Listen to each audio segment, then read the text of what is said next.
Hello, everybody. Welcome to another Comic Source Comic Boom collaboration. As you can see from behind me, I'm not in my usual spot. Apologies to everybody. This episode may be a little bumpy at times because I don't have three screens like I normally do. I'm just on my little tiny laptop here because I'm at a work conference.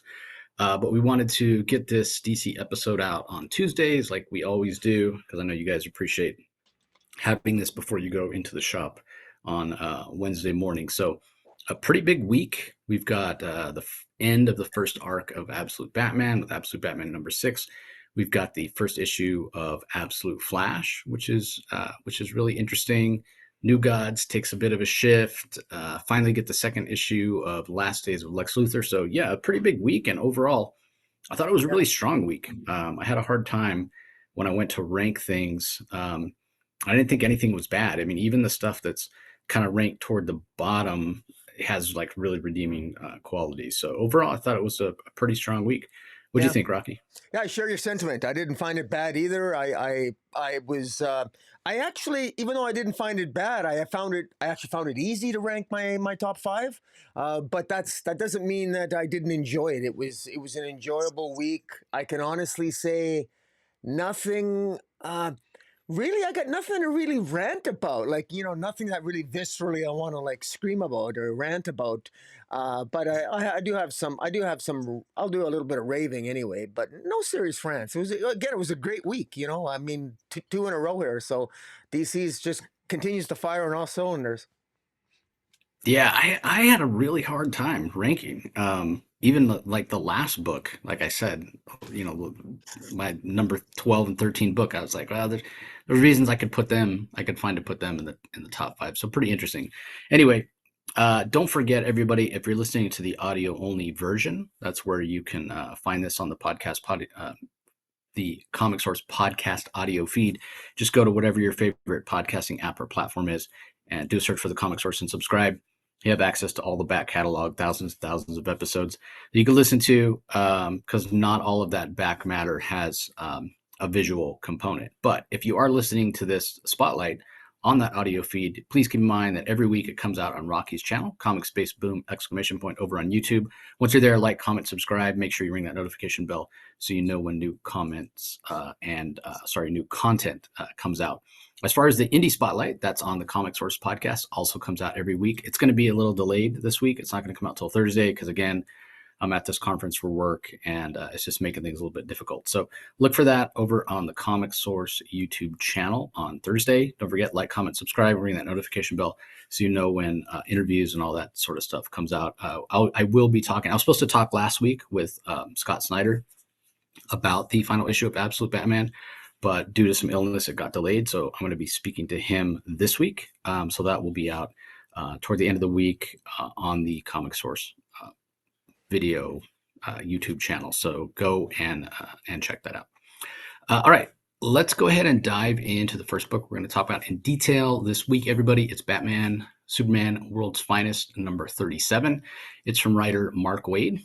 Adrian Gutierrez is the artist. Matt Herms on colors. Steve Wands on letters. I wish I could tell you the big news that will be dropping Wednesday morning regarding something that Mark Waid may or may not be involved in. And when it comes to DC, it's big news. It will be all over the place. Probably by the time you're watching this, so you know exactly what I'm talking about. Um, You but tease, it you kind of plays tease. into something that I'm going to mention when it comes to this particular title because it's not in either of our top five. But again, I think it has redeeming qualities, and it could have been.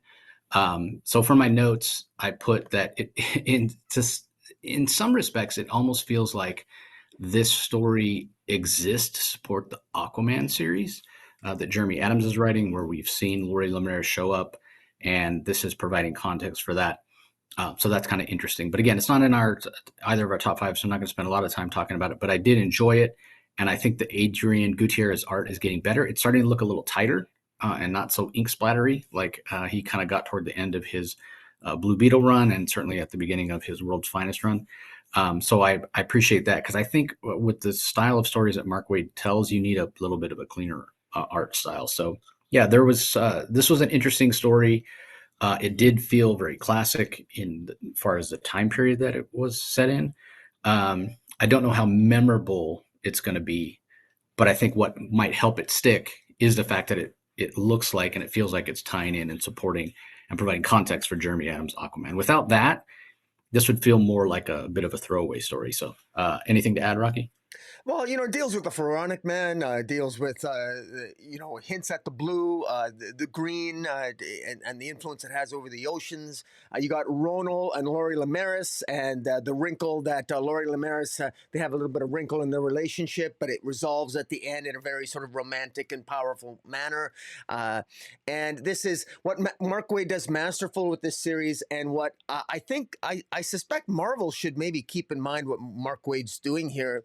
Mark Waid is revitalizing the backstories of the DC universe by rewriting DC's past, but not changing the characters. He's enhancing the characters. It's additive.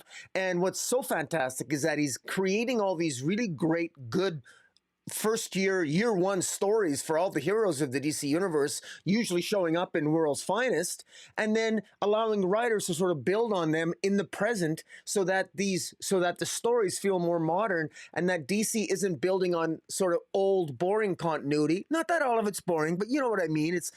Everything's sort of revitalized through a modern day lens, even the past stories. So it's actually a brilliant thing to do, and you couldn't get a better guy to do it than Mark Waid. And this story is just a prime example of that. Just a great resolution to an arc involving, Swamp Thing, Pharaonic Man, Atlantis, Lori Lemaris, all those classic stories, this Ronald character, all tying in with the Aquaman, with Jeremy Adams doing a great job there. So yeah, this is it's really good, and I think it's a great supplement for those that really want perhaps the bonus story. It's not necessary, but a bonus story to what's going on in the pages of Jeremy Adams' Aquaman. So it was, I think, quite well done, even though it never made my top 5 either. Yeah, just wait till you hear the news. Just wait. All right, everybody. Up next, Zatanna, issue number 2. This is from Jamal Campbell. He's the writer, he's the artist, he's handling the colors as well. Letters by Ariana Maher. This makes both our top 5. It's interesting because the names of these issues have been it's like Zatanna speak, right? So it's backwards. It's pulled under, but it's spelled backward like mirror image or what have you. So I appreciated that. I will say that it's been paced a little slow. Um, and maybe that just speaks to how compelling the story has been, that I want to know where it's going. Um, but the art is absolutely gorgeous from Jamal Campbell. I mean, just fantastic. Maybe the best work of his career. He's handling everything. The story, so he knows where the visual beats are going to go. The color work is fantastic. And it's Zatanna, so he has kind of a good subject matter for his sort of soft style that's very beautiful. So I'm really, really enjoying the story, and I love the emotion that he's bringing to Zatanna and to the story. That more than anything is probably the touchstone, is just how much Zatanna cares, and how much she's struggling to solve this mystery. We saw last issue at the end, kind of a cliffhanger. She was stabbed with a mystical sword by somebody that she trusted.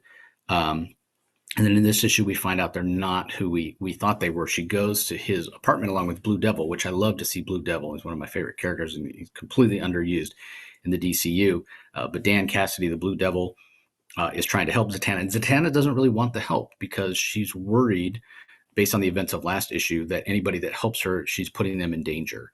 And when she goes to this person's apartment, this Adam, they find his corpse there.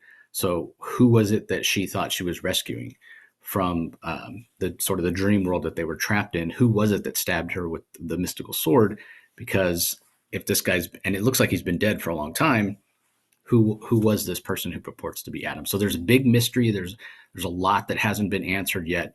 But again, I'm willing to wait because the art is so gorgeous. So, if the story is going to take a little longer to play out, if it's going to be a little bit more of a slow burn, give me something beautiful to look at while we get there. So this definitely makes my top 5. I know it made yours as well, Rocky. What do you think? Well, I like that Jamal Campbell is showing. He's not just he's not just a guy that knows how to draw pretty pictures and a sexy Zatanna. He actually knows his backstory. He knows Zatanna's history. He knows her history with the Oblivion Bar. It's quite obvious to my what I can infer from the story that he clearly has read her past adventures with Justice League Dark, and he's even incorporated some of the magic. One of the ways that Zatanna, how she escapes the astral plane that she was trapped in when she was stabbed with that mystical sword, is that she basically it used an old incantation that she wished for oblivion, which brought her back to the Oblivion Bar, which where all the mystics go. And the Oblivion Bar is not doing too well in terms of business. But of course, that's where Blue Devil is, Madame Xanadu, Bibbo the Detective Chimp. These are her teammates on Justice League Dark. And they've had a lot of history together. And it's really great to see them. And she's very upset with this Lady White. She's getting to the bottom of the mystery. This Adam character, who was somebody a young worker, somebody who worked for her at the studio where she was doing on her magic show. Apparently, he's been dead for quite a while. They find his body, and the mystery continues. Jamal Campbell's art's absolutely fantastic.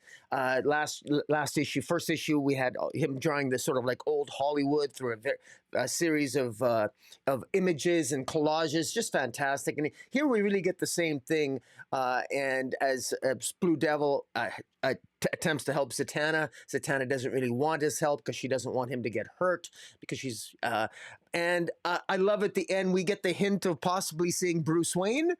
Might not really be Bruce Wayne, of course, but Bruce Wayne might be involved in this, or at least an image of Bruce Wayne. I like that Jamal Campbell at least has what appears to be Bruce Wayne here. There's a lot of possible misdirection, but we just finished reading reviewing Batman Full Moon, and I like seeing hints of a romance between Bruce Wayne and Zatanna. And so even seeing Bruce Wayne, even if he is just a mirage or a magical manifestation of something else, it was nice to see. So kudos to Jamal Campbell. He's done a really good job here, and definitely in my top 5. Yeah, I think it was in the Batman Urban Legends book where we got a story and it hinted toward history and Zatanna and Bruce knowing each other from when they were little kids. So yeah, like I've said it many times, I much prefer the romantic relationship of Zatanna and Bruce as opposed to Zatanna or sorry, Bruce and Catwoman. I Yeah. suppose I probably wouldn't mind Zatanna and Catwoman either. That's better than anything's better than Bat Cat. I hate that relationship. I just don't think it works. So anyway, if you're checking us out on YouTube, Rocky's got the David Nakayama cover on there, which is really fantastic. Hoping to, I didn't pre-order this cover, and I'm hoping I can get to my comic shop tomorrow and pick it up. Luckily, this conference I'm at is in my home city, which makes things a little easier, even though I'm still here like 12 hours a day. But there's also a Terry Dodson cover that's open order that has a bunch of rabbits on it. That's really cool Yeah. as Super well. cool. So Yeah. I don't know. I might end up with 3 covers of Yeah. the same series. Which I'm in. I finally got back to, just to go off on a tangent here. I got back to my comics have been half sorted.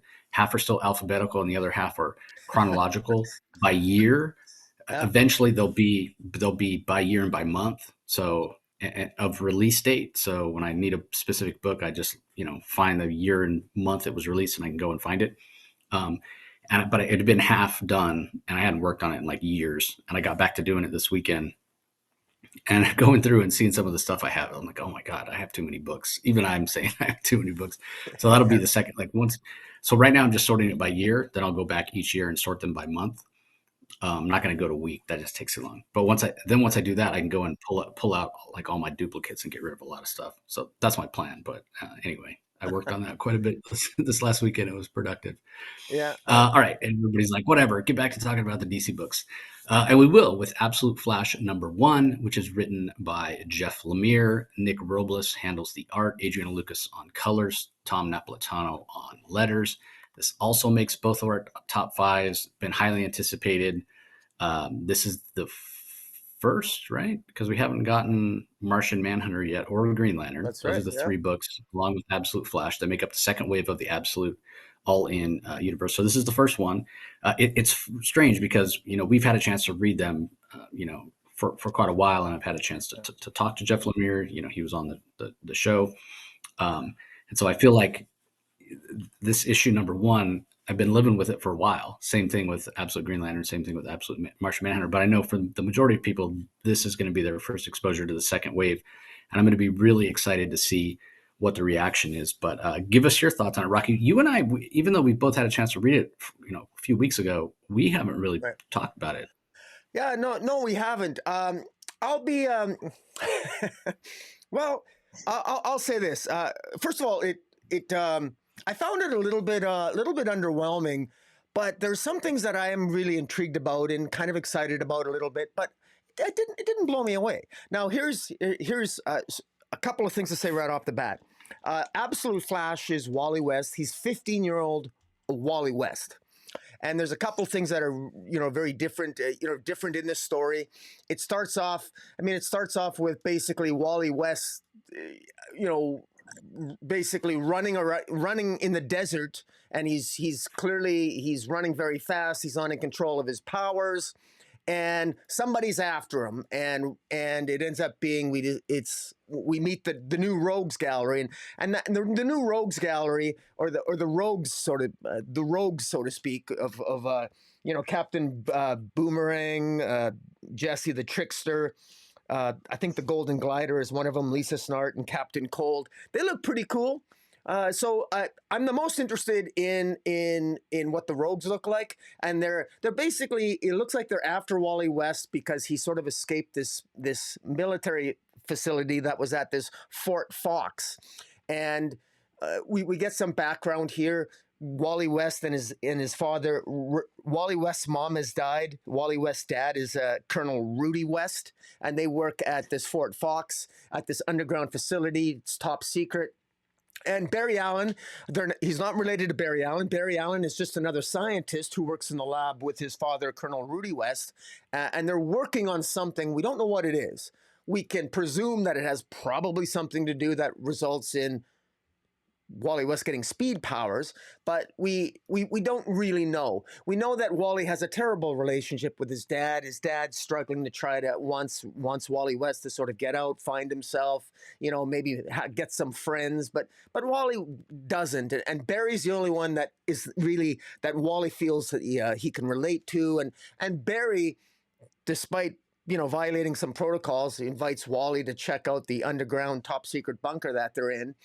And then we just sort of jump ahead. We're time jumping. We're time jumping from showing Wally West at Fort Fox, meeting Barry Allen and being taken into the underground bunker, and then with Barry Allen being scolded by his father, Rudy West. Why did you show my son this? It's top secret.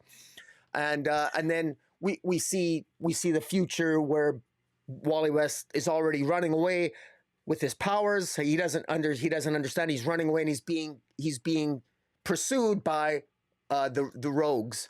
And it's the look of the Rogues that I find most intriguing. I think they're pretty cool looking. Captain Cold he actually looks like a good looking Captain Cold. He actually reminds me a little bit of Invincible's father in the Invincible show. What the hell is his name? Anyways, doesn't matter. Omni-Man? Omni-Man, thank you. He looks like Omni-Man, and he's with the red. He's got sort of like a cold white, half of his like perfectly stylized hair with a white streak through it. Looks really cool. The Rogues just look more interesting. The Golden Glider there, and what I think is a female version of the Trickster named Jessie. So it's interesting. We don't really know what don't know much about them yet, just that they're told to apprehend this kid that's escaped, and then there's some revelation at the end regarding the possible fate of Barry Allen. I thought it was good. There's really no hint exactly what happened, what was the accident that resulted. I can tell already this is going to be a slow burn. I'm not going to complain about that. I don't mind that. I like the slow burn with Superman, with the origin, even with Batman and Wonder. It's all the slow burn aspect of these absolute titles. I'm accustomed to them now. I got a feel for it. I kind of like this. So why am I underwhelmed a bit? I don't really know. I can be blown away. I actually I have a bias. My bias is that I kind of wish the Flash was Barry Allen. I really really wish, and I don't like the fact that it's a teenager. I know Jeff Lemire said that was a deliberate choice making him a teenager. Nice to have in the Absolute Justice League a teenager, and he's probably right. I'm sure it will work. For whatever reason, I kind of liked an adult Barry Allen is what I wanted as the Flash, but this will work. This will work. This isn't a hill for me to die on. I don't have a strong opinion on this. I have faith in Jeff Lemire. He's so good at the longer narratives of building up character moments, and this issue's no a perfect example of that with the character work he did with Barry Allen, Wally West, the father. Already the relationships are established, the boundaries are established. You can you already see like the stakes already and the hints of what's to come. So overall, I thought it was pretty good. It's just that the bar's been raised so high. It's hard for me. I haven't really decided where I rank this yet, but I'm curious as to your thoughts. Yeah, I mean, I really enjoyed it. Much like yourself, the Rogues are a real standout. I hope everybody had a chance to listen to my chat with Jeff Lemire and Nick Robles, the artist, when they were on a few weeks ago. Because Nick specifically called out working on the Rogues and how he was very conscious of using color to kind of differentiate. And we see that here, where Captain Boomerang is more of a um, almost like this aqua green type um, color, and Captain Cold is blue, and Trickster is green, and Golden Glider's gold, obviously. Um, but yeah, the Brogues are going to play an important part, and that's really cool.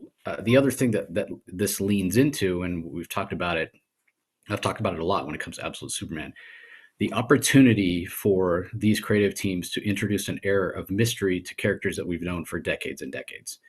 Um, I'm kind of like you, and I know we're in the minority, and it's probably because we're a little bit older. As much as I hate to, date us, um, but Barry Allen's my Flash too, not Wally West. And I know a lot of people, for them, it's that 1987 Mm. series that came after Crisis, after Barry had died, with that yellow cover, and Wally West is racing a jet, and there are things that sort of philosophically link that series with this series, specifically when we talk about the relationship that Wally has with his parents. If we go back and look at Wally in the Silver Age, it was almost like a Leave It to Beaver type thing where he seemed to have a good relationship with his parents, and there wasn't really any room for character drama there. But in that 87 series, we got a lot of that, where his mom shows up and she was very shrewish, and, the hints of his parents not getting along, and him not really having a relationship with his dad. Here we have his mom has passed away.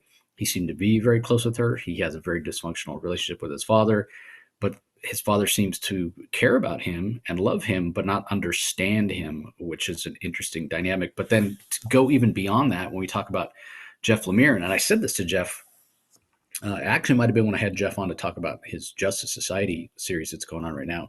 I think Jeff Lemire is one of the premier character driven creators working in the medium right now. He just does such a fantastic job with establishing characterization. You can look to his minor arcana work when you want to talk about family dysfunction, and Yeah. really diving into a character and giving them their flaws and making them interesting, and grounded and realistic, and relatable. And he's doing that here with Wally. So I like Barry as a character here. It would have been a completely different story had Barry gotten the powers, and maybe he will. There's something happens. We typically spoil here, but I'm not going to actually spoil what happens to Barry, because I want you guys to read it for yourself.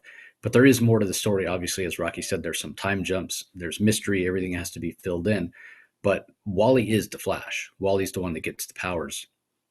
But there's more than Wally West than just this kid who feels isolated and alone because he's moved around from military base to military base to military base with his father, and he hasn't had a chance to make friends. He doesn't have that connection with his mother. He's not connected with his father. He's sort of out there on his own. He's very, very lonely. And on top of that, he seems to suffer from anxiety. There's some language that it could possibly be triggering for some people if they're dealing with some mental health issues, especially when it comes to obsessive compulsive disorder. And I'm not talking about kind of what people call, oh, you're OCD, and they kind of throw that around. I'm talking about like the clinical definition of OCD, where you have a hard time leaving the house, you have these obsessive thoughts, and it can be quite destructive. And my degree is in psychology, so I do know a bit about it. And and go back and look at other series like She Could Fly from Christopher Cantwell that deals with it in a very compelling and serious way. And there's even a game that was developed based on She Could Fly that deals with OCD and what have you. That's what we're talking about here with what Wally has. And so it's going to be really interesting to see if he has these tendencies and they're exacerbated by him getting the powers, or is it possibly in some way allowed him to channel the powers to have super speed? I mean, we just don't know at this point.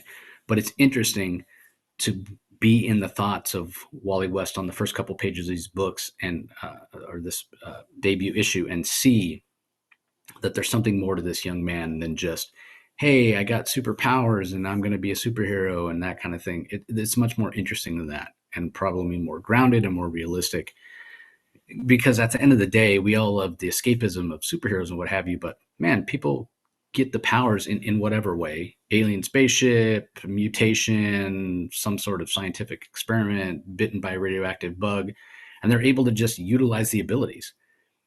And the sort of the central thing that we all buy into is, oh, they must be practicing in their spare time, off the page, and figure out how to use these powers. But the fact of the matter is, if you gained super speed, it might not necessarily be the easiest thing in the world to figure out how to use and control without, running yourself into a wall and, knocking yourself out, or, crippling yourself, injuring yourself, or something like that.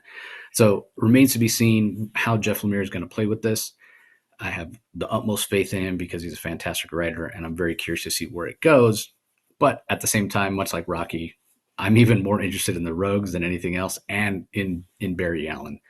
And I hope we get more of Barry Allen in the series, but we'll have to wait and see. All right, next book we're going to talk about makes Rocky's top 5, but it is not.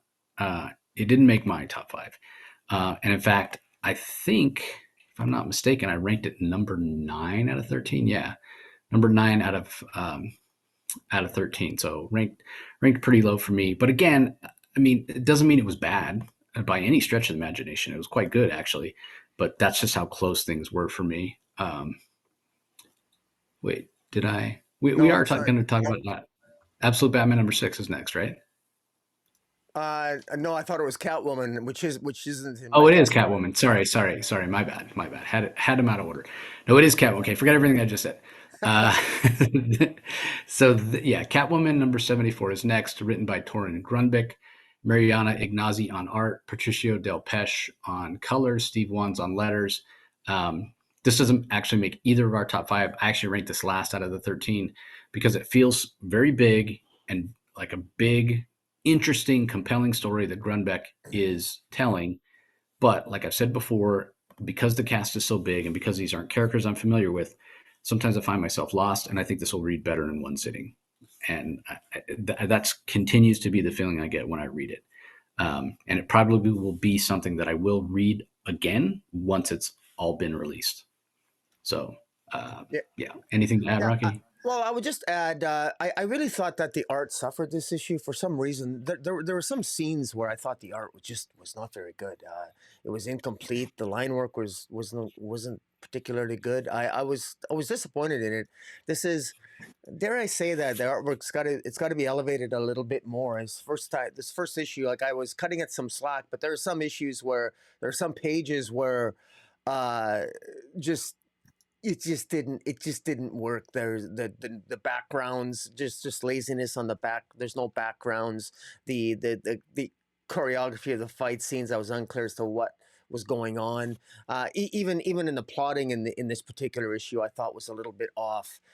This is building toward a climax. It should have a little bit more excitement. So this was definitely a disappointment for me. It's to be continued. I mean, it's still not over yet, and it's, I mean, I liked, like I said, I like the James Bond sort of feel of it, but I thought this was just as it was sort of building to an exciting, what I was hoping to be an exciting climax. I found myself actually lost, and some of the sequences I just didn't think made a lot of sense to me.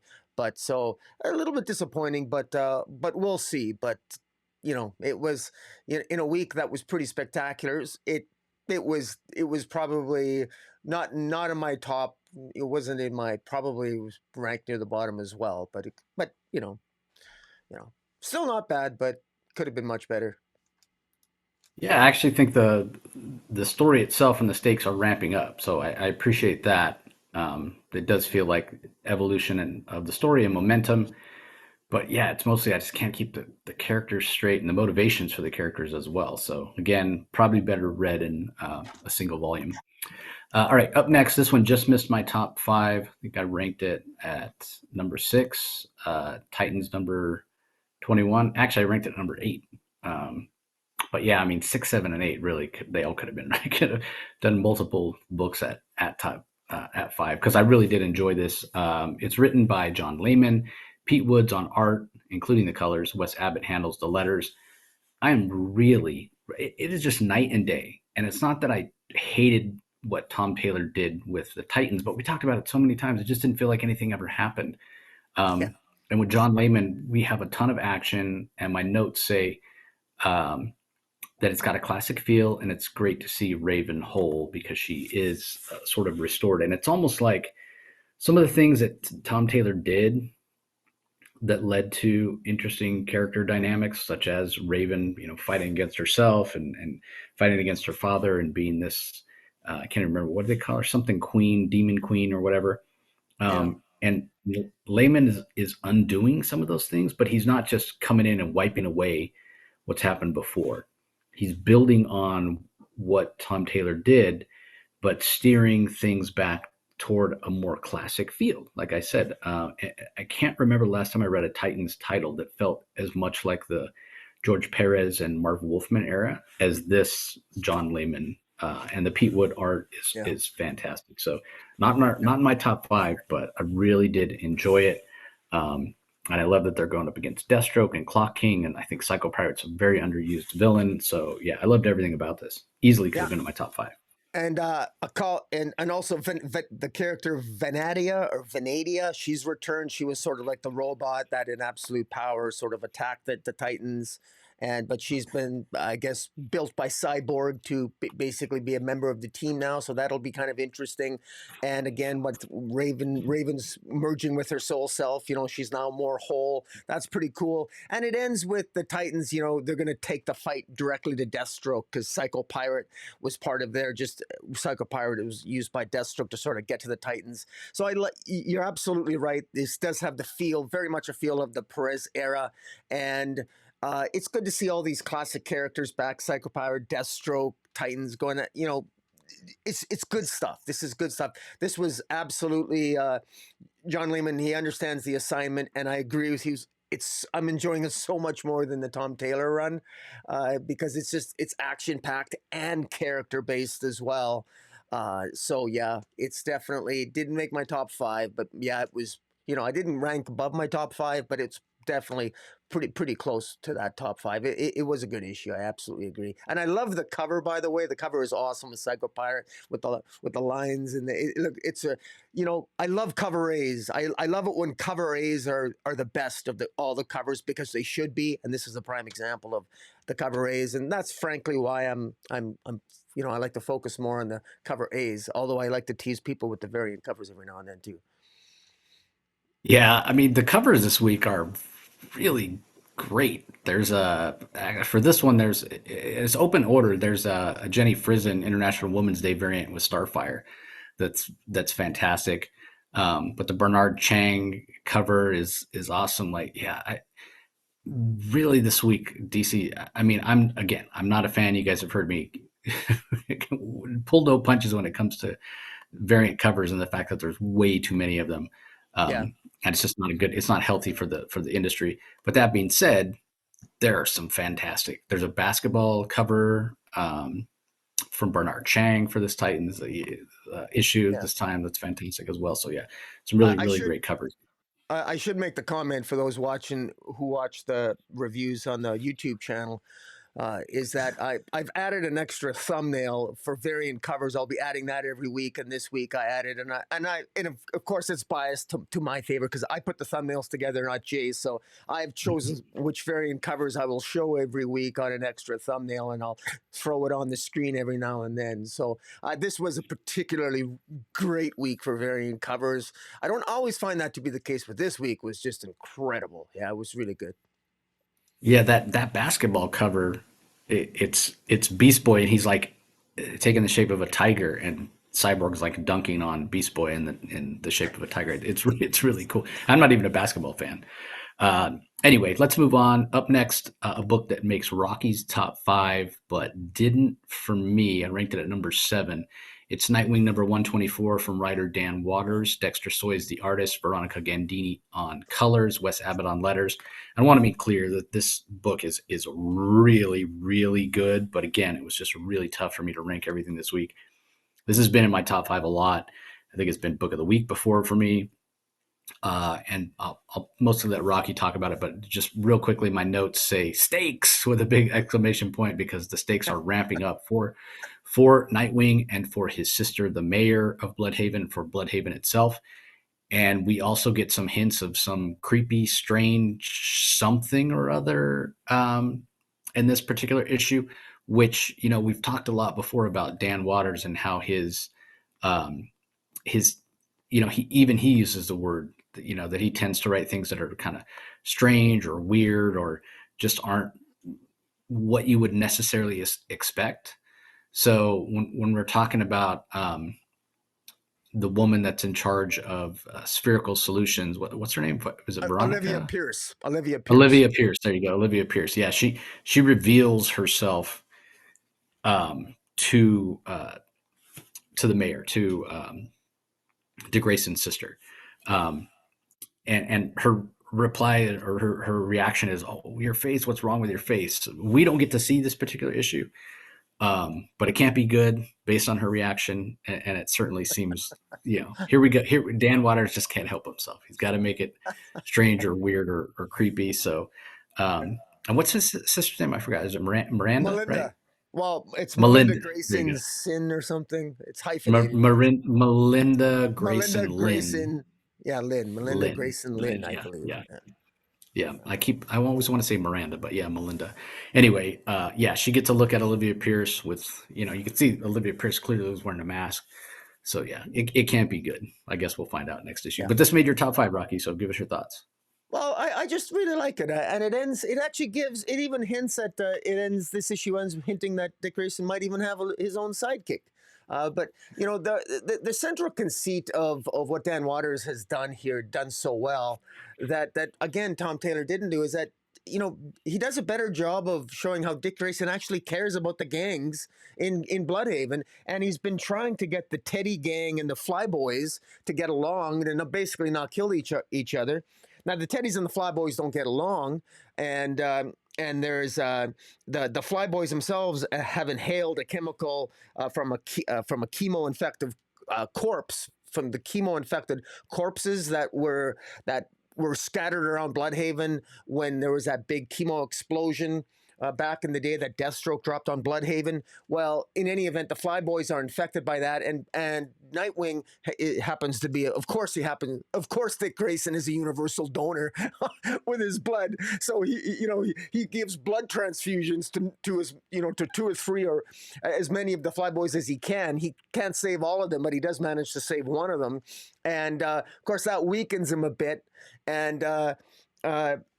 In the meantime, Melinda, Mayor Grayson Lynn unfortunately decides to accept the offer by Olivia Pierce to basically use robotic warriors to take out to try to control crime in Bloodhaven, and she realizes her mistake, but before she can pull back, of course, Olivia Pierce reveals her true face to her. We readers don't see it. Dan Waters very very sort of wisely allows the reader to sort of like teases us as to what's going on. Meanwhile, Dick Grayson is he's sort of hallucinating because he gives so much blood that he's sort of drowsy.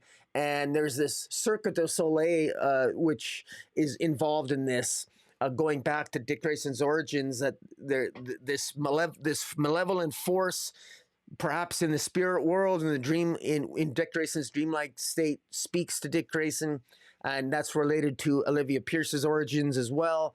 So there's hints of what's more to come. We get this young kid by the name of Bryce. He's sort of the sidekick. He ends up saving Dick Grayson. He's one of the ones that he speaks up, and because the gang members, they don't really like Dick. They don't really like Nightwing. They don't want his help, and they don't want to save each other. The Teddies don't want to give blood to save the Flyboys, but of course Nightwing's going to do that. So Dan Waters is really good at weaving all this together, all these character moments of all these characters. Of course, throwing in Oracle, of course, who's giving him advice. It's just really good stuff, and there's good tension. There's a differences of opinion between the mayor and her brother Nightwing, which is very interesting, and there's that tension is likely going to build as the issues continue. I think the story work's been really good. Dan Waters has done a really good job here and continues to sort of like pull me in, and I like this. And again, it's a nice change of pace from like the everything so perfect goody two shoes Nightwing. I like the flaws and the tension and the drama here. And he continues to do a really good job. And Dexter Soy's art, fantastic, really good. And he just continues to impress. I'm really curious to see how the face that Dexter Soy is going to draw on Olivia Pierce now that she's taken off her mask. What does she really look like underneath that ostensibly beautiful exterior? We shall have to wait and see next issue. Yeah, those robots reminded me of the robot in RoboCop that falls down the stairs. But these ones are actually more formidable, unlike that one. And the other thing is, that hallucination, it's almost like the ringmaster of the Circus of Sin. I think you said Cirque du Soleil. Right, my fault. Yes. Yeah. I mean, everybody knows Cirque du Soleil, right? Like it's French. Soleil yeah. Soleil means sun. Everybody, so it's Circus of the Sun. Obviously, they're world renowned and been around for a long time. But yeah, I mean, the whole idea of Circus of the Sun and it being bright and entertaining, whatever. This Circus of Sin or Cirque du Sin is quite the opposite of that, and I love it. Like I love the idea of a Circus of Sin. It's a fantastic job by Dan Waters. All right, up next, this doesn't make either of our top 5, but it is ramping up and getting interesting. Batman and Robin Year 1, Chapter 6. Co-plotted by Mark Waid and Chris Samnee, scripted by Waid. Samnee handles the art, and then we've got colors by Mateus Lopez and letters by Clayton Cowles, and Samnee handles his own sound effects as he usually does. For my notes, I just have that the dynamic between Bruce and Dick is great. That's the point of this story, as told to me by Mark Waid at my interview last year with him at San Diego Comic-Con. So kind of a dream project with Samnee, and exploring those very, very early days of Batman and Robin teaming up. And we get some great character moments here of Robin kind of explaining why he cares so much, why he's not going to let Batman down. But they're not synced up. They're strangers, are getting to know each other. There's a feeling out process, and it's really fantastic. And fans of Samnee's art, this is classic Samnee art, so you're probably gonna enjoy it. Yeah, All right.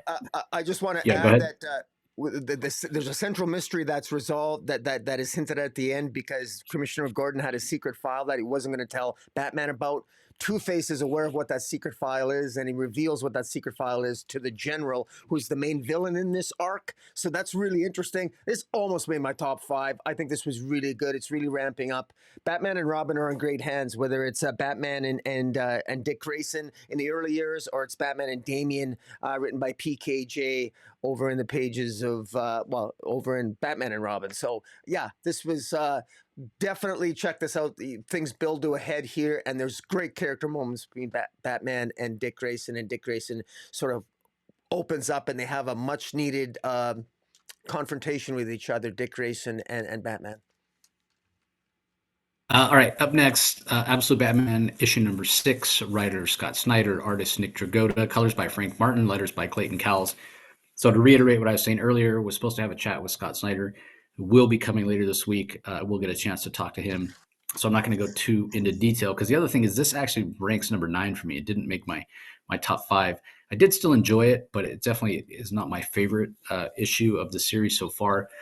For my notes, I put Black Mask as the first villain, interesting choice, and then the Alfred Pennyworth perspective, which Scott Snyder has talked about that being kind of the older person's perspective, almost his perspective, and he more sees this younger Bruce Wayne as having the outlook that his own children have. So that's really interesting, especially when you talk about what Black Mask is trying to do here, which is encourage anarchy and kind of tear the system down.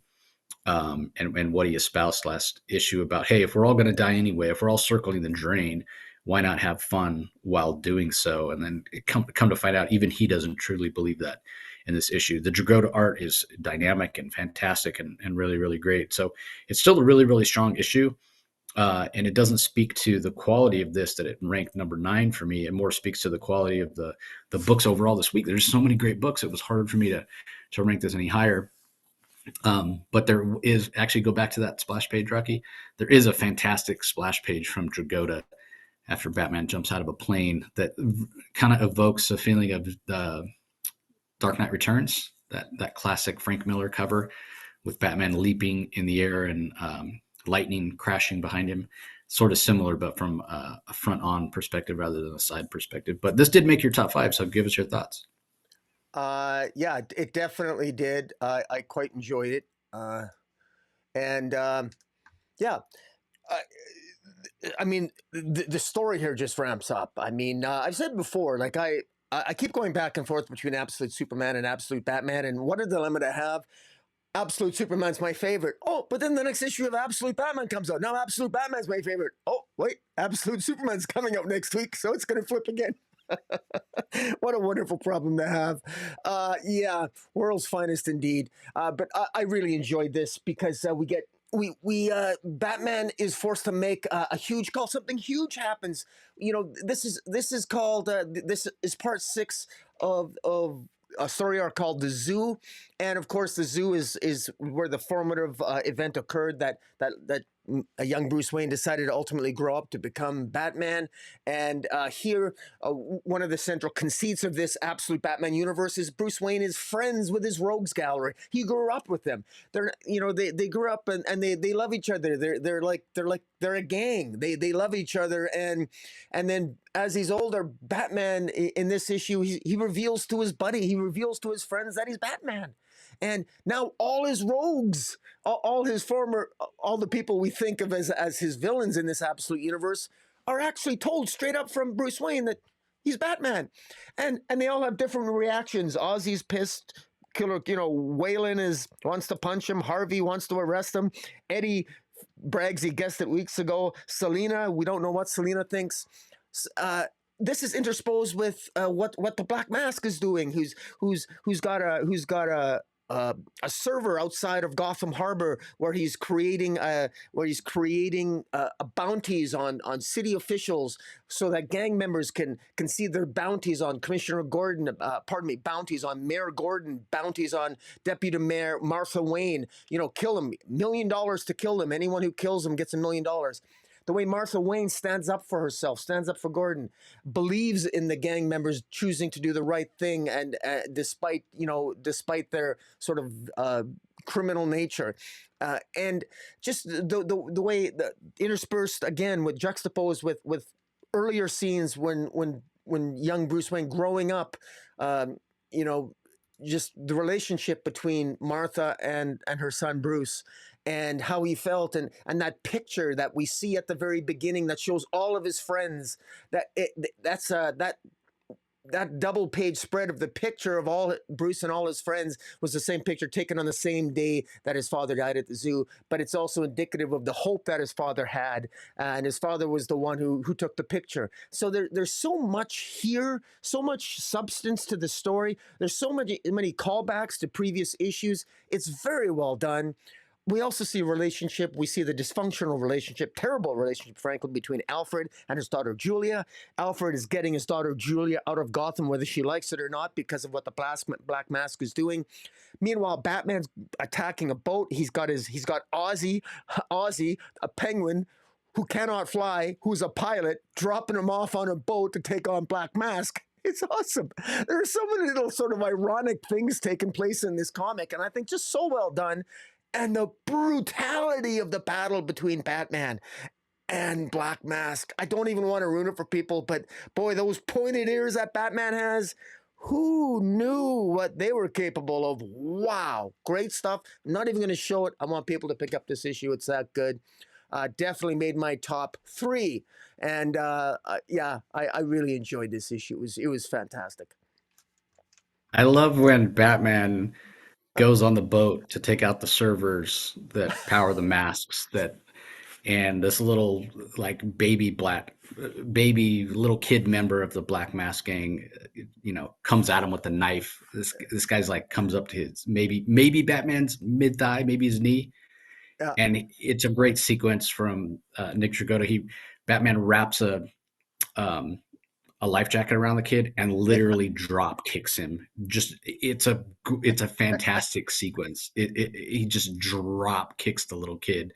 Yeah, yeah, it's right there if you're watching us on YouTube. It's just I mean, he looks like he's punting a football, and the kid just goes flying. It's yeah.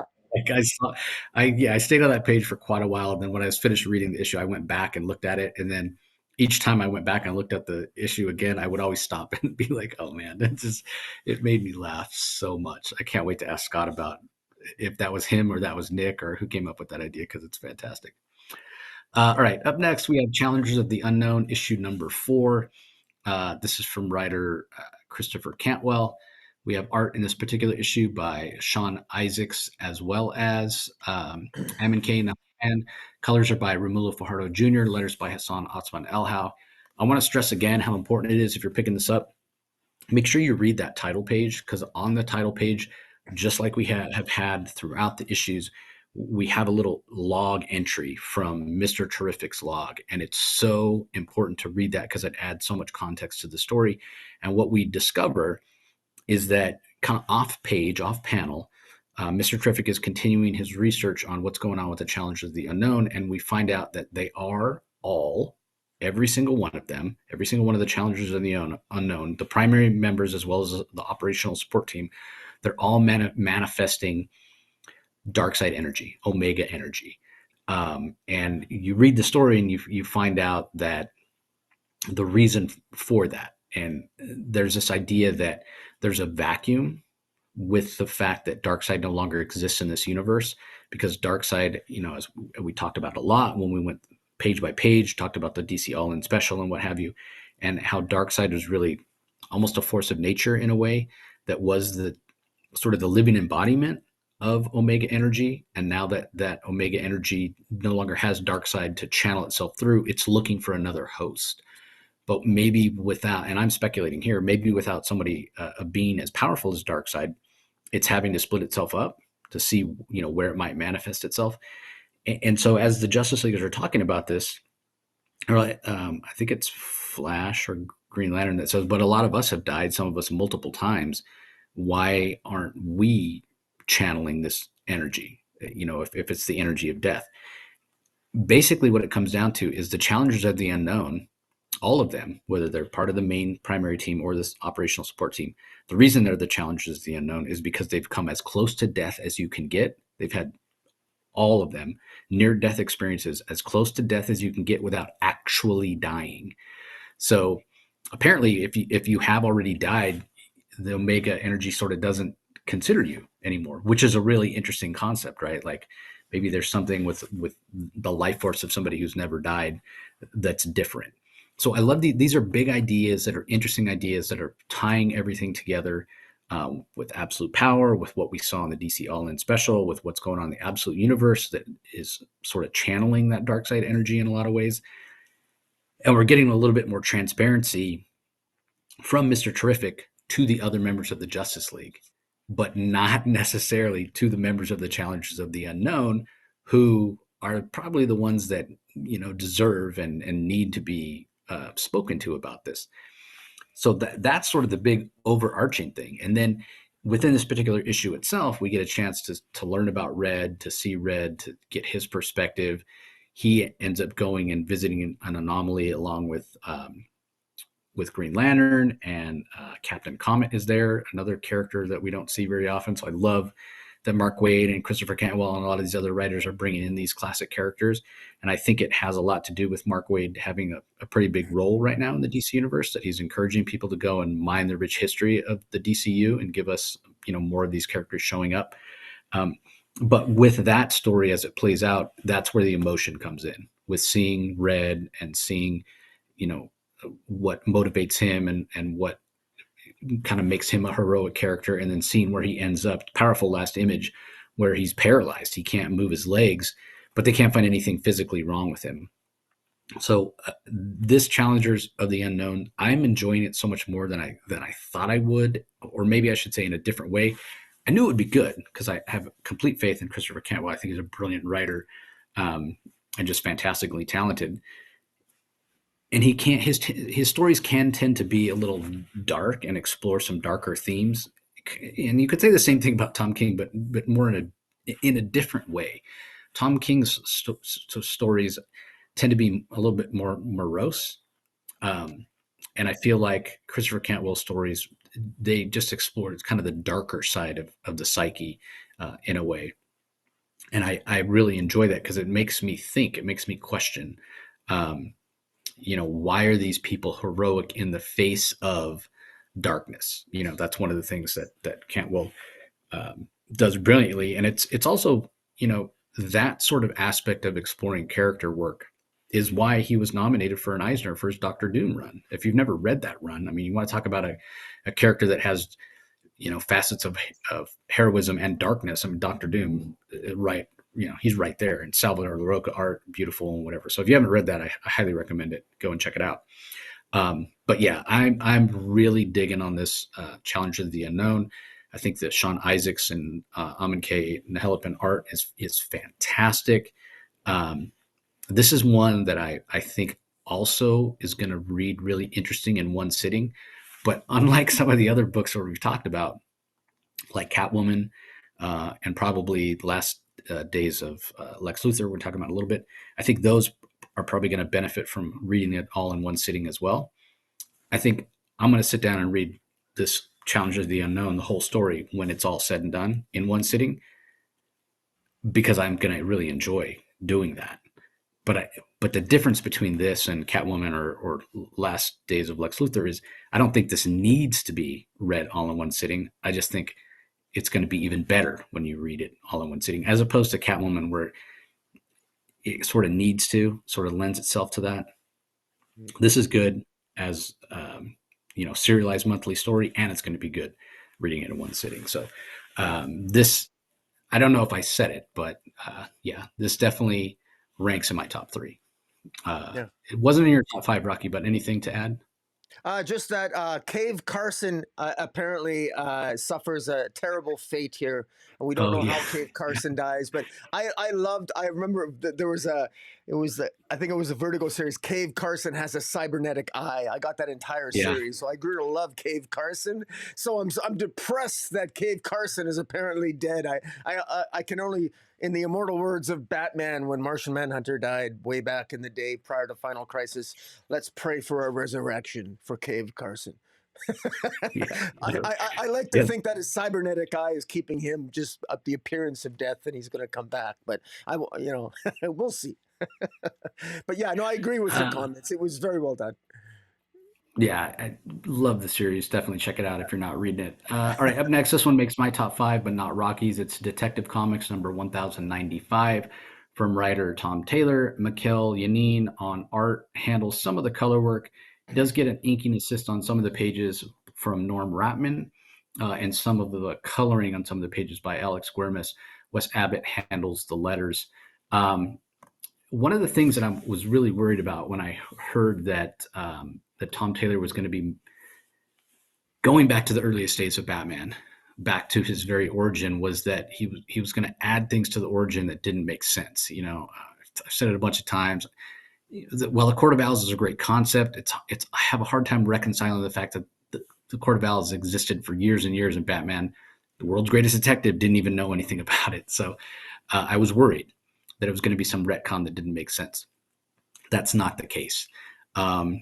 What Tom Taylor has done in linking Joe Chill to Thomas Wayne is interesting, and I guess Tom Taylor decided, hey, there are other readers that may be worried about that as well. So let me address it specifically in the story.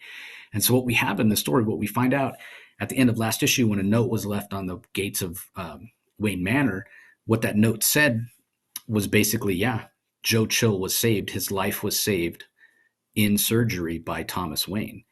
And so then it puts the question in Bruce's mind, was there something that Joe Chill knew about Thomas Wayne saving his life? Because while his life was being saved from being in a terrible car accident by Thomas Wayne, when he wakes up, his partner, his romantic partner, Evelyn Scott, as well as the baby that was about to be born and was born while Evelyn Scott was in the hospital, they disappear basically. And so does Joe Chill blame the hospital for the death because he believes Evelyn Scott to have been dead, his child as well? Would he really have cared? It certainly doesn't seem so when Batman confronts him about it, because he barely remembers that her name was Evelyn, doesn't even remember her last name. It's like Evelyn Smith or something like that. So doesn't care that the child died or this woman died. And as it turns out, didn't know the surgeon that saved him was Thomas Wayne. So it's not a situation where it was Joe Chill killing Thomas and Martha Wayne as some sort of revenge killing or what have you, because that would have been a big change, and it would have just opened a can of worms. I think that DC didn't, probably didn't want to go down that path. But it was interesting that Bruce himself was considering that it was a possibility. So I love that Tom Taylor addressed that. In the meantime, so what does that actually mean? Who is Asima? I think Asima might be Evelyn Scott, might be Scarlet Scott's mother. Maybe she was one of the first ones to use the protocol that we saw Bruce Wayne use recently that sort of turned back the clock, his biological clock, in a lot of ways. So there's a lot of stuff going on, a lot of mysteries still to be solved. But what I love is that, once again, showing that Batman is the persona and Bruce Wayne is the mask. Batman gives all the information about this sort of pseudo Lazarus treatment, this fountain of youth treatment, whatever you want to call it. He gives it to Superman and says, hey, I want you to run the story as Clark Kent.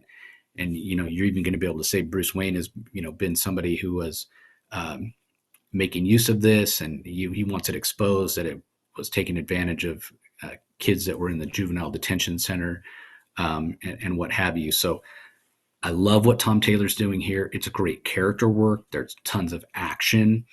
Bruce still doesn't know 100%, or Batman doesn't know 100% what Scarlet knows. And when he goes to try to talk to her at her office, she says, no, you can't be here. He'll see. It's like, hey, who's he? Somebody named Elixir, who is mentioned for the first time in this story arc, in this issue. We don't know who they are yet.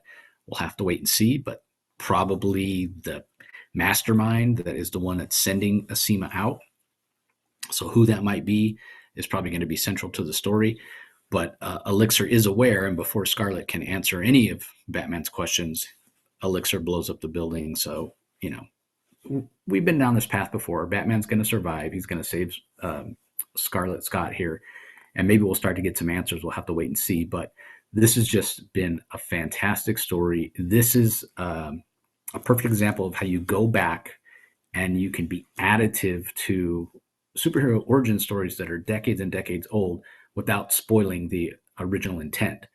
Unlike what Bryan Michael Bendis did when he said, oh, it was Rogol Zar that went and destroyed Krypton. It wasn't the planet itself that exploded. That's the wrong way to do it, because you're changing something that people have held and believed for years and decades. And it leaves a bad feeling. But when you go and you add things that don't change anything that was there before, and it's completely additive, it can work. And the Mikel art and color work and everything is just fantastic. There's been an issue or two of the run where I felt like Mikel's art wasn't quite up to his usual standards, but man, this is like exceeding his standards. His art is fantastic in this issue. Yeah, I would just add that I agree. I agree. This has been a really great series. I want to give Tom Taylor a compliment here because I've been maybe a little hard on him because I like his Nightwing run better by with Time Waters and what have you. This is Tom Taylor. This is good character work and good action. It's supplemented. Tom Taylor is a master at great character work. He's always had good character work, even with the Titans and Nightwing, but at the expense of kind of a boring story in his last run in the last DC era.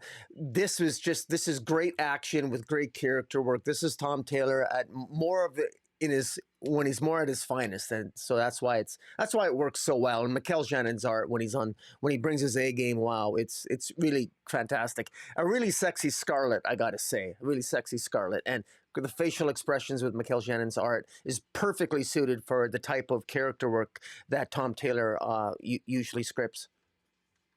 Yeah, it's awesome. All right, up next makes my top five right at number five. New Gods number four from writer Ram V. Evan Cagle on art. First 3 pages by guest artist Bernard Chang, and then Francesco Segala on colors, Tom Napolitano on letters. This feels like it's set more in present time, even though we get a little bit of a flashback before the building of the main city on New Genesis, with a scene that we get with Highfather and Hyman talking, and Hyman talking about inventing the first mother box. And we even get a little bit of a blueprint of that from Evan Cagle. So that's really interesting. But seeing sort of the foundation, the building of this Sir Tun, which is the capital of New Genesis, is pretty interesting. But the majority of the issue is the battle that's happening on New Genesis with the aliens, the ancient aliens that have come to attack and what have you, and being able to see how they're trying to defend it and what Highfather does in terms of, hey, I had a dream. I thought we could live a certain way, but it turns out I can't. And he seems to be accepting the inevitable that it might be time for this generation of gods to move on, to pass away, and a new generation of gods to take their place. And maybe that's what that young boy on Earth who seems to be manifesting powers, maybe he's the first of the new generation of gods. We'll have to wait and see. But along with all the action of this war that's happening on New Genesis, we get tons of action as well on Earth as Mr. Miracle and Barda finally track down this young boy that has powers, but pretty much right at the moment that Orion tracks him down as well. The 7-day head start that Orion gave to Mr. Miracle has apparently elapsed, and now Orion is trying to fulfill his duties and his mission to kill this little boy. And again, it goes back to me thinking that perhaps the reason Orion was sent to kill this boy is if he is the first of a new generation of gods, perhaps the old new gods, for lack of a better way to label them, believe, or Highfather believes, that if they kill this boy, then perhaps it will prevent the next generation from starting, if you will. But again, it feels more present. The art is really fantastic. I think for any readers that have been frustrated with New Gods, that have been like, it's not moving forward, doesn't really feel like much is happening, keep flashing back. And I mean, those flashbacks were needed in a sense to provide context. But this is almost like, okay, now we're getting into the main story. Now we're seeing, what this is. And so I think this is probably the issue that that fans of the New Gods have been waiting for, in terms of, hey, I want to know what's happening with the New Gods now. Like, what's the story now? What are the stakes now? And that's what we're getting from Ram V in this issue. So I thought it was fantastic. Again, the art is gorgeous. When it comes to the battle on New Genesis, seeing Shadowfall and how powerful she is. She looks amazing. She's my new favorite character. She looks absolutely epic. She looks kick-ass. Yeah, when she rains the arrows down on the invading force, it's a full page splash. You can see it on YouTube if you're watching. Yeah, I'm not familiar with Shadowfall. I don't know if this is her first appearance as a new god, but she she's definitely badass, and really fantastic. So again, if you're a fan of New Gods and you picked up the first issue and you're like, this wasn't really what I was hoping it would be, and you dipped out, time to dip back in because this was great. Yeah, and I just want to make the comment. You know, this kid that Big Barda and Mister Miracle are protecting. I don't know if this kid needs protecting. I mean, Yeah, every time this kid might be more powerful than Darkseid for all we know. I mean, he looks like a powerful kid. I mean, maybe just let him take on Orion by himself. I think he can hold his own. I mean, if I'm venturing a guess. So no, it's pretty cool stuff. And Big Barda, kicking kick kicking Orion's ass. Orion forgetting how to count, saying because he cheated. It wasn't 7 days, but time runs differently on New Gen or on yeah. Apocalypse than it does on Earth. So it's kind of a cheat, but it makes for good excitement and it's good stuff. Yeah. So if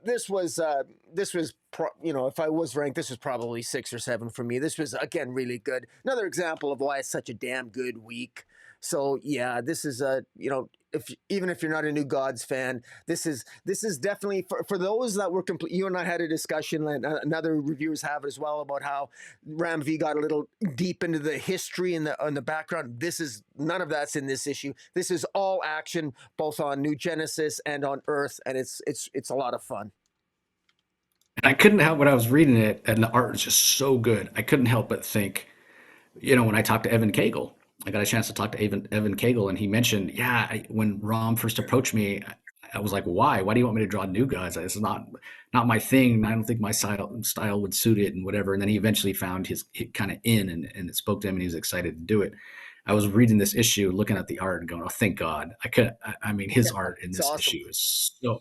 I mean, the Bernard Chang pages are great too, but especially the Shadowfall pages from Evan Cagle are awesome. So thank God, thank God that he said yes, because Good he stuff. just nails it with the art.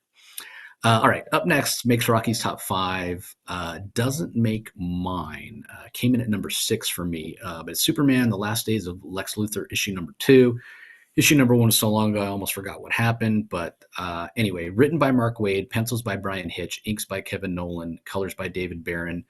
I love Bryan Hitch art when it's. I mean, Hitch is super talented. Don't get me wrong. I love his work on the indie title that we both love, Redcoat. But when he's inked by Kevin Nolan, I feel like that's when his line work is at its best. David Barron does a fantastic job on the colors as well. But because of the delay, that's part of the reason that I'm saying this is something that's going to read much better when it's all said and done. Um, and it does feel instantly classic from Mark Waid, which I feel like I use that term a lot when it comes to Mark Waid. Um, but the fact of the matter is, this is a Superman and a Lex Luthor story that doesn't feel like it's set in any one particular time period of the DCU and can fit in anywhere, because it really is exploring the dynamic between Superman and Lex Luthor in a really interesting way. And then at the end, we find out that it's another classic Superman villain that's been pulling the strings and has sort of set things up. Um, because when Superman starts to lose his powers at the end, he starts to suspect, as he has all along, having his doubts that Luthor is really dying, and thinks it's just some trap that Lex Luthor has set up. Turns out, no, it's a trap that Brainiac has set up, um, to perhaps eliminate Superman. And hey, as a bonus, let's eliminate Lex Luthor as well. So I hope we don't go months and months and months without getting the conclusion of this. But I think it's going to be another story that, again, reads better in one big collected edition, because this story has lost momentum from being so late. And that's on DC. It's not on Bryan Hitch. It's completely on DC. He only agreed to do this, um, to work with Mark Waid, and to kind of have the time to do the story that he wanted to do with the quality of work that he wanted to do it. And DC agreed, but then as soon as they got the pages for the first issue, they released it, even though Bryan Hitch has other obligations and wasn't going to be able to work on issues 2 and 3 for a while. So DC should have waited until they had all the pages, from the entire series, and then they could have just released it as one volume if they wanted, or if they wanted to double dip, as they often do, release it as 3 volumes and then one collected edition. They could have done that too, but they should have waited till they had all the work in the can. So I know Bryan Hitch was getting called out, like on some Reddit threads and everything, but Again, he agreed to do it, but on his timetable, and DC knew that going in. So again, I just think Hitch's art is fantastic here, especially with the Nolan inks. The colors are gorgeous from David Barron. Really fun story. Just missed out on being the top 5 for me. So I know it makes your top 3, I think, Rocky. So give us your thoughts. Yeah. First of all, I would say that just before Crisis on Infinite Earths, circa 1985, this comic book would fit in perfectly in that time period, in my opinion. In 99%, I would say 90% of the case. Now, Mark Waid has said that the continuity here is not. He has basically said it doesn't comfortably, it's not perfectly in sync with. He's writing it more for the themes of what Superman has to deal with, trying, saving Lex Luthor despite the fact that he's a supervillain. But I love it because seeing the classic Legion of superheroes that I know and love, seeing Olympus, seeing Themyscira, seeing Mark Waid's scripting of Wonder Woman, which I actually found to be pleasantly surprising. It was just excellent. The Bryan Hitch art is absolutely fantastic. I love this story. We get sort of a snapshot of the DC universe that I know and love. Or Superman trying to save Lex Luthor's life by taking him into the future to meet the Legion of Superheroes. We see through Bryan Hitch's art an amazing. I mean, Bryan Hitch is channeling his inner George Perez here. That what he's drawing on the page, the number of all the Legion members fighting the Fatal Five. This is incredible. Absolutely love it. The characterization of Brainiac 5, Saturn Girl, as Brainiac 5 is trying to figure out what's wrong with Lex Luthor, ultimately discovers he can't figure it out. The purple healing ray of Themyscira, Superman goes there. Wonder Woman confronts Superman. She's pissed off at, she's angry with Superman. She even hits him. And it's nice to see Wonder Woman show a little bit of emotion. Thank you, Mark Waid. She's a little frustrated with him. I mean, Lex Luthor's wandered all over the world. And as Wonder Woman rightly says, there's no sin allowing fate to take its course if a man is dying and there's no cure. But of course, Superman has his own reasoning, and Wonder Woman, of course, shows him some mercy and saying, yeah, okay, I get your point. She goes along with it. He goes to Tritonus, an offshoot of Atlantis. Lori Lemire shows up again.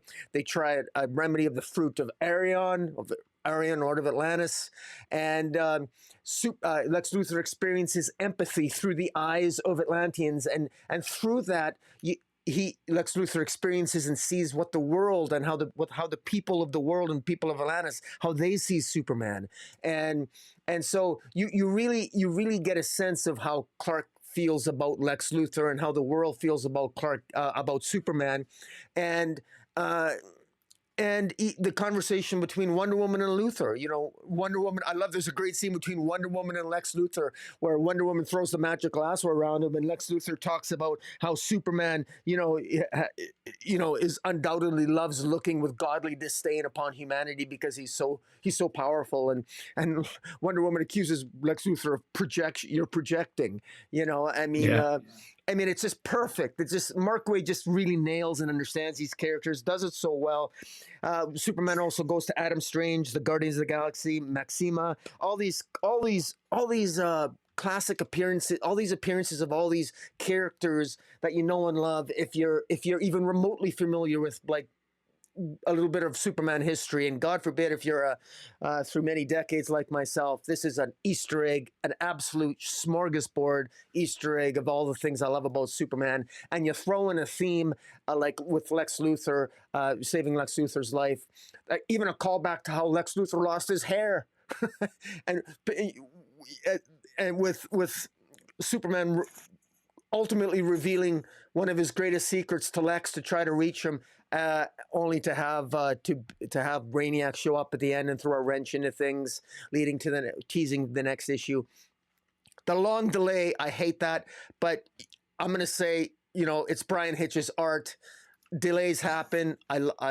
We get Bryan Hitch's art. I love this, and I'm not gonna take points away for the delay because I enjoyed it that much, and I'm definitely showing my age here, but I really love it just for the nostalgia that I feel. So thank you to Mark Waid and Bryan Hitch, just a really great job, and I'm looking forward to the next issue.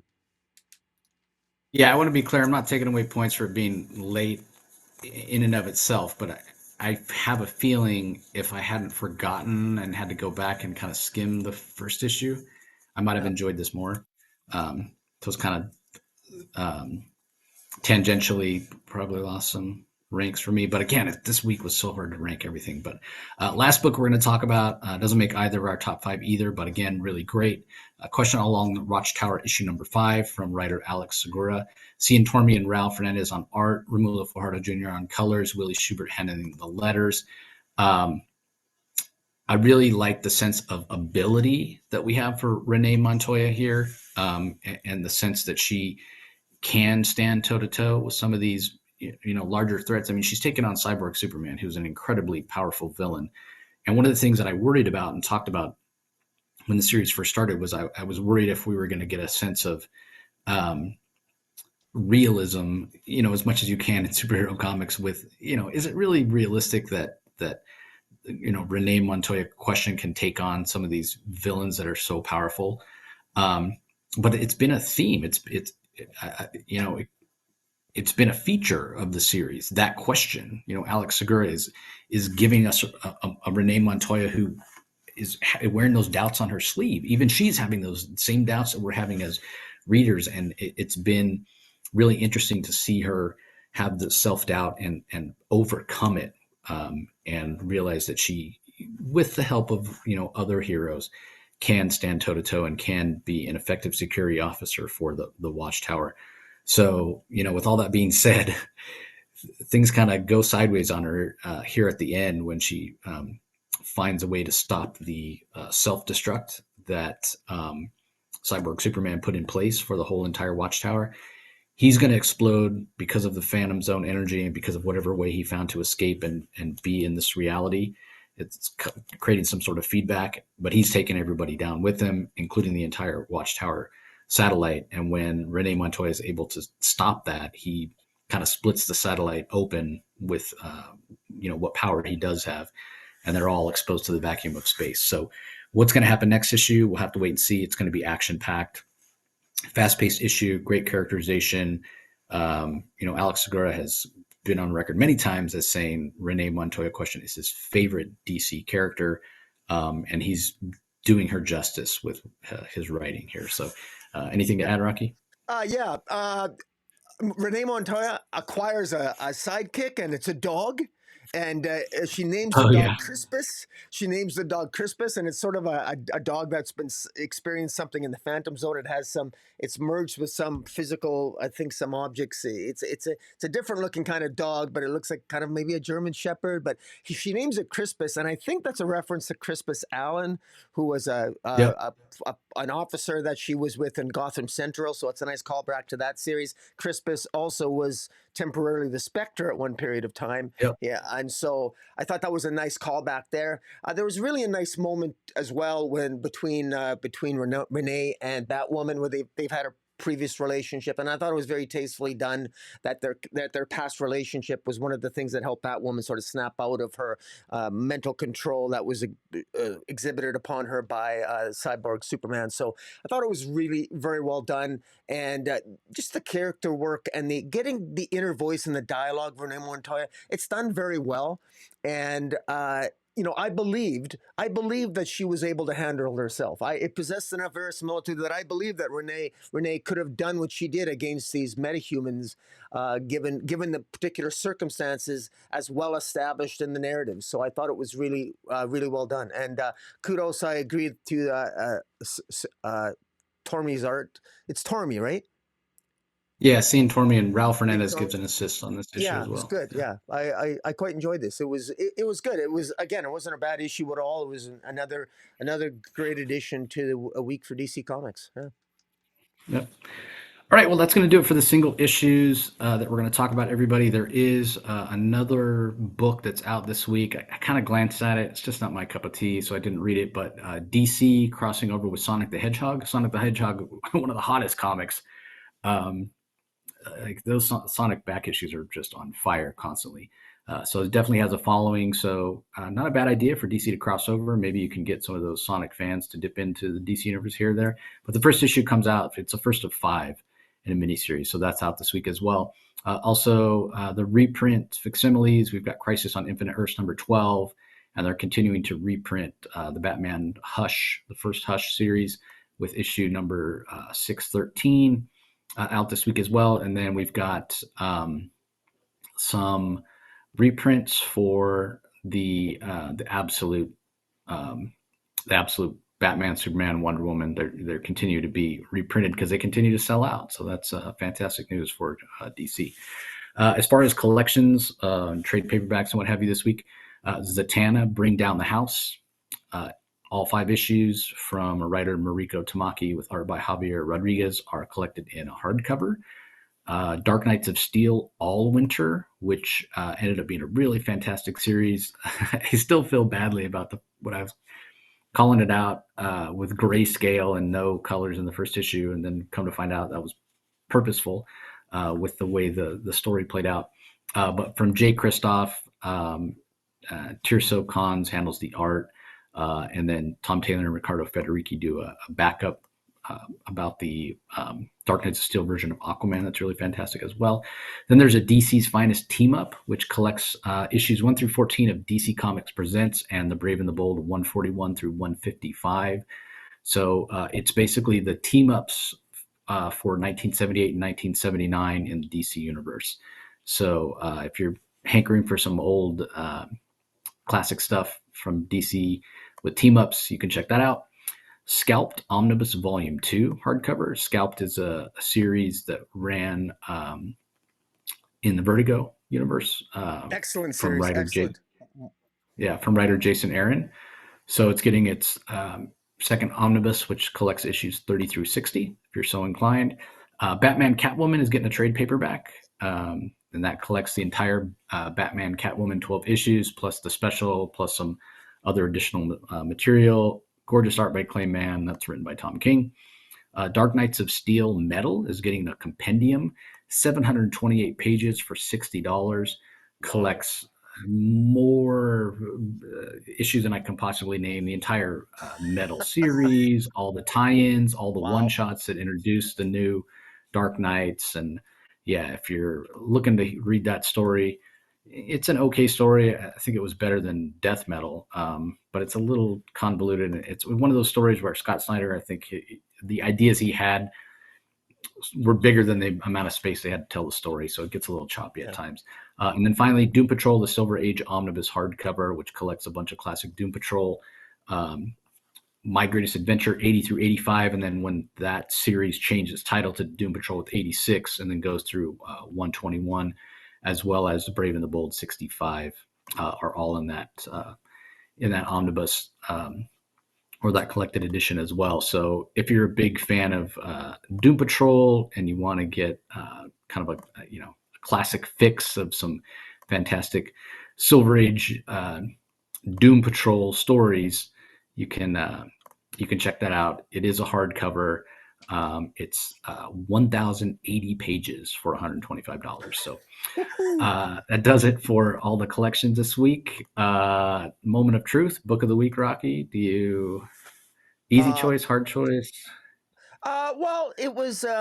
I actually was going to pick. I was going to pick Absolute Batman, because I really thought that the arc ended on with a banger. I loved it. But honestly, the more I was talking about it with you, I'm compelled to give it to Superman: The Last Days of Lex Luthor issue 2, because it just. I love it just from what it reminds me of, and the memories and the nostalgia of it, and seeing the Legion of Superheroes, Bryan Hitch's amazing art, and just the themes dealt with. I thought Mark Waid's been doing such an amazing job, and I got to go with that. I got to go with that. What about yourself? Yeah, so for number 3, I have Zatanna. Number 2, narrowly number 2. Challenges of the Unknown, number 4 comes in at number 2, and then my number 1 is actually Absolute Flash. Again, being able to introduce mystery to these characters that we've known for a really long time, the possibility of giving some interesting characterization to this version of Wally West with some possible OCD. maybe other mental health challenges or what have you, and the Rogues and the gorgeous art from Nick Robles. It was really, really close because, again, much like you mentioned, I would have preferred Barry Allen as Absolute Flash, but I trust Jeff Lemire is going to do a fantastic job. And the other part of it was I enjoyed the Challenges of the Unknown so much. It was hard for me not to pick that, but the reason ultimately I went with Absolute Flash is also because it's a number one. And so, I don't know if there's anybody out there that only picks up books we recommend as books of the week, but it's a lot easier to pick up Absolute Flash and understand what's going on than it would be to pick up Challenges of the Unknown number 4 and catch up to what's going on. So go pick up Challengers of the Unknown 1 through 4, and then you'll have a fantastic story to check out. So anyway, that's going to do it for this episode, everybody. Remember, the Indie Spotlight's not going to be out till Thursday this week. Again, apologies, just can't make it work any other day due to other obligations. But it will be out on the Comic Source channel. When you head over to the Comic Source channel on YouTube, be sure to like, comment, subscribe, and ring that notification bell so you know when new comments come out. Or new content comes out. Don't forget, you can listen to everything that we do on the podcast audio feed. If you prefer audio only while you're exercising or riding the subway or whatever, just go to whatever platform or app you get your podcast from and do a search for the Comic Source and subscribe. And then, of course, make sure you're here on Rocky's channel on YouTube, Comics Space Boom exclamation point, every Tuesday when we put out our DC Spotlights. And you get to see the gorgeous art. You get to see our smiling faces. And we wouldn't do it if you guys didn't enjoy it. So we appreciate the support as always, and we'll see you next time. Catch you later.